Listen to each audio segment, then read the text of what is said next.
એમાં કબજેદાર, ગણોતિયા, માલિક લખેલું છે.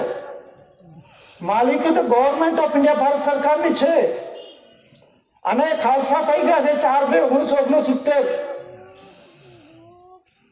અને આપણે પણ સમજી જો કે 80 પેઢી જાત વારસ છે. એના 4 ફૂટનું છે. આપણું પુરુષાર્થ કરીને આપણે જમીનની અંદરમાં જે કંઈક નીકળે સરકારનું, પણ પેલા સરકાર બની ગયા. પેટીમાંથી નીકળતા એને કહે 5-5 વાળાનું ખંડાર્યો કે ઘણી વખત ના છૂટાય તો ના પડે. એ 5 વર્ષનું, પણ 5 વર્ષની અંદરમાં આપણે બધે એને અધિકાર આપી દઈએ છીએ. પછી એના સંસદ સભ્ય કે ધારાસભ્ય સહી કરી દે એટલે આપણું કશું ચાલે નહીં.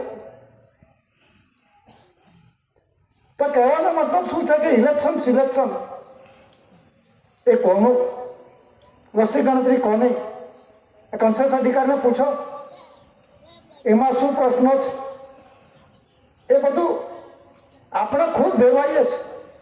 અને કહેવાનો મતલબ શું છે, આ બીજો જે પાછું લખવામાં આવે છે વેલોડિક્ટેરી, આ શબ્દ લખેલો છે વેલોડિક્ટેરી.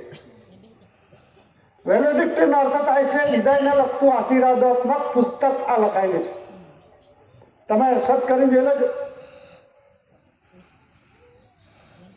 તો આ પુસ્તકની અંદરમાં શું લખાયેલું છે? વિદાયને લગતું.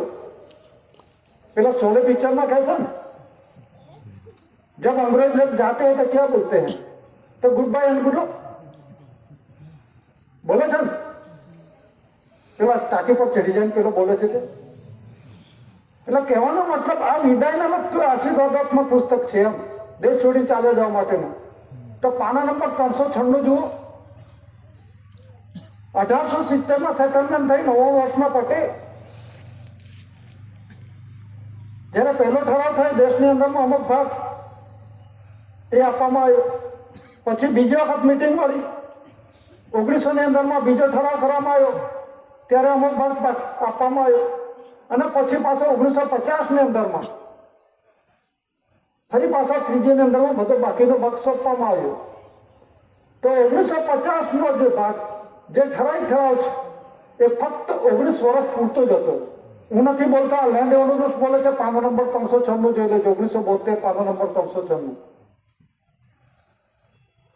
તો આ બંધારણની અંદરમાં 1950નું જે બંધારણ છે, 26મી જાન્યુઆરી 1950 ઇન્ડિપેન્ડન્સ ડે કહેવામાં આવે છે. તો એ ફક્ત 19 વર્ષ પૂરતું જ હતું. બધા કહે છે સ્વરાજ સ્વરાજ સ્વરાજ, લોકશાહી ડેમોક્રેસી કહે છે. ક્યાં છે ડેમોક્રેસી મોબોક્રેસીના પુરાવા? આ ભારતીય છે, આ ભારત સરકારનું છે, આ કેન્દ્ર સરકારનું છે. લોકશાહી થઈ ગઈ. તો પ્રથમ જે અંગ્રેજ સમયના શાસનની અંદરમાં જવાહરલાલ નહેરુએ જે ફર્સ્ટ પ્રાઇમ મિનિસ્ટર, વડાપ્રધાન, પ્રથમ વડાપ્રધાન બની ગયા, એમણે શું એ ડોમિનલ રાષ્ટ્રના તરીકે, ડોમિનલ રાષ્ટ્ર એટલે એને દત્તક રાજ્ય છે, આ દેશ નથી. એલિઝાબેથના રાજ્ય છે આ. એની અંદરમાં ભારત છે, પાકિસ્તાન છે, બાંગ્લાદેશ છે, શ્રીલંકા છે, ઓસ્ટ્રેલિયા છે, ફિલિપાઇન્સ છે, બધા દેશો આવે છે. તો પોતાના રાજ્યની અંદરમાં જે વખતે એલિઝાબેથ હતી તે વખતે પોતાના રાજ્યની અંદરમાં આ દેશની અંદરમાં આવ્યો ત્યારે એને પાસપોર્ટ વિઝા લેવાની જરૂર ના પડી. ત્યારે બધા આ પોલિટિકલ પાર્ટીવાળા કહેતા હતા આ દેશની અંદરમાં તો કોને પૂછીને આવી, એ તો પોતાનું રાજ્ય છે, પોતાનું છે, પોતાનું રાજ્ય છે, એની અંદરમાં પરમિશન કોને લેવાનું? કહેવાનો મતલબ OIGS on India government service, Bharat સરકાર સેવાથી ગણે છે. અખબાર ડિપાર્ટમેન્ટના અધિકારી પદાધિકારી class 1, 2, 3, 4, 5. BSC British overseas airways corporation, હવાઈ માર્ગે, દરિયાઈ માર્ગે આવેલા લોકોનો ટોળો. અને બ્રિટન સિટીઝનશીપ નથી કે ભારતીય નાગરિક, બ્રિટન સિટીઝનશીપ બીસી કહેવામાં આવે છે. તો એ કોણ છે? એને આ કરાર થયો છે 99 વર્ષના પટામાં, આની અંદરમાં થયા છે. એટલે 1870માં સેટલમેન્ટ 99 વર્ષના પટે. અને ફરી બીજા ઠરાવની અંદરમાં 1900ની અંદરમાં થઈ 1969માં જ પૂરું થાય અને 1950ના બંધારણની અંદર ફક્ત 19 વર્ષ પૂરતું જ હતું.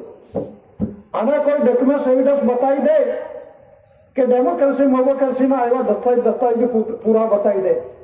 આવા દસ્તાવેજો જે આ દસ્તાવેજની અંદરમાં બતાવી દો, આ રૂલિંગ વ્યવહારની અંદરમાં જે ચાલે છે અત્યારે એની અંદરમાં ડેમોક્રેસી કરાવી દો, ડેમોક્રેસી કરાવી દો. આવા દસ્તાવેજોની અંદરમાં કદાચ ભૂલ થઈ હોય તો અત્યારે સુધારી લો, અત્યારે તમે સુધારી દો. પણ આ જે રૂલિંગ વ્યવહારની અંદરમાં દાદાએ देखो जी बैंकों पे अकाउंट कचेरी पे लोग